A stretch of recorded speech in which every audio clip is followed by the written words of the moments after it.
अब हामीलाई चाहियो छिटो मिठो बनाउने चाउमिनको रेसिपीको लागि प्याज, गाजर, क्याप्सिकम, बन्दा, 2टा लसुनको पोटी।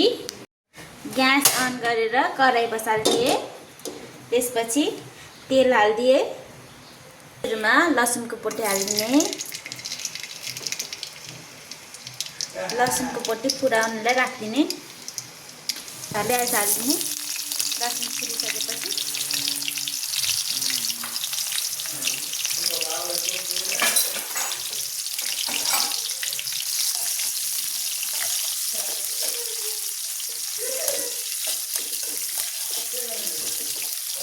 हाल्दिने। त्यसपछि क्याप्सिकम हाल्दिने। त्यसपछि काटिराखेको गाजर हाल्ने।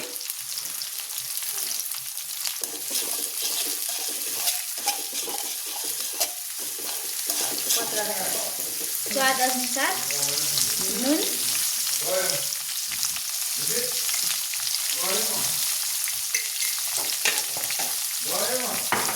त्यसपछि स्वाद अनुसार खुर्सानी।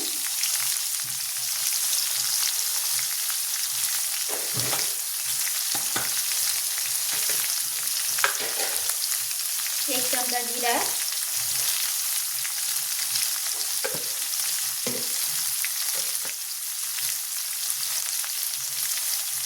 थोड़े गरम मसाला।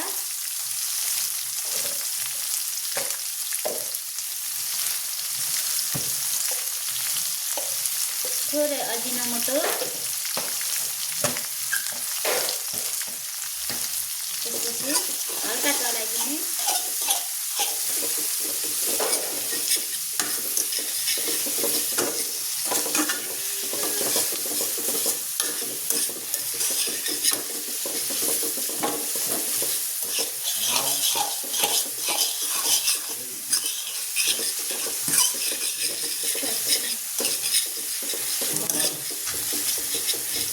यतिको भइसके पछाडि अब चाउमिन हाल्दिने।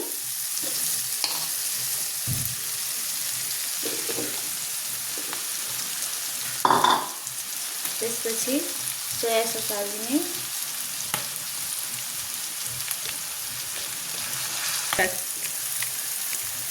मलाई चाहिँ यसरी केचप हालेको मिठो लाग्छ, त्यही भएर तपाईहरु पनि यसरी नै ट्राई गर्नुहोस्। यसरी थोरै हाल्ने। यसरी हाल्दाखेरि पनि मिठो स्वाद आउँछ। मलाई चाहिँ यसरी स्वाद मन परेकोले जहिले पनि म यसरी नै बनाउँछु। कलर पनि राम्रो आउँछ।